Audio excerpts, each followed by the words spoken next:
होने जा रही है और संभावना जताई जा रही है कि नीतीश कुमार फिर से पलटी मार सकते हैं, इस पर क्या प्रतिक्रिया आपने? देखिए, नीतीश कुमार के राजनीतिक जीवन का ये अंतिम दौर चल रहा है, राजनीतिक पारी का ये अंतिम दौर चल रहा है। नीतीश कुमार को खुद नहीं मालूम है कि वो कहां हैं और कहां रहेंगे। इतना मैं जरूर कह सकता हूं कि लोकसभा से पहले अब उनके पास कोई विकल्प नहीं है, उनको चुनाव तो महागठबंधन में ही लड़ना पड़ेगा। इसलिए नहीं कि वो पलटी मारना नहीं चाहते हैं, इसलिए कि अगर पलटी मारेंगे भी तो कोई लेने वाला भी तो होना चाहिए।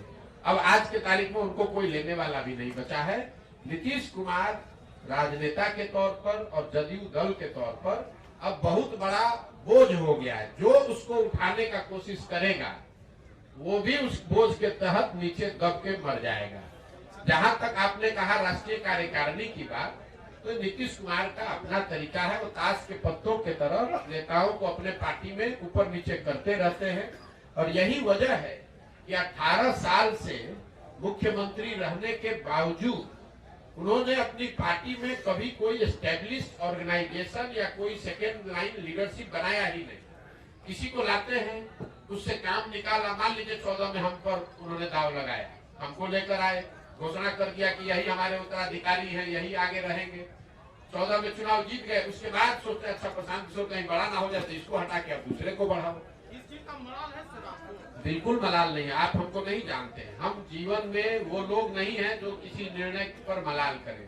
हमारे माता पिता और हमारे गुरुओं ने सिखाया है कि जीवन में जो आप काम करते हैं उसके अगर उसमें आपको कुछ गलती हो जाए तो उससे दो रास्ते आपके पास है। एक, आप अपने निर्णय और अनुभव के आधार पर सीख सकते हैं, सीख कर आगे जीवन में गलती न करें ये कर सकते हैं, या उसका मलाल कर सकते हैं। हम मलाल करने वाले लोग नहीं हैं।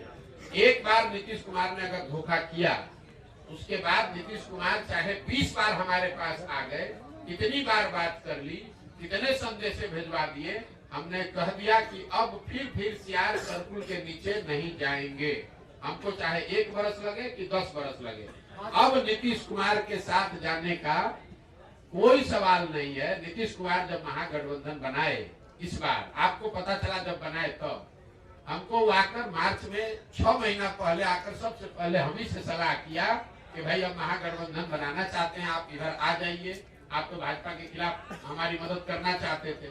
उस समय भी हमने कहा कि हम नहीं मिलेंगे, हम नहीं आ सकते हैं, आपको जो करना है वो कीजिए, हम अपनी नई व्यवस्था ही बनाना चाहते हैं।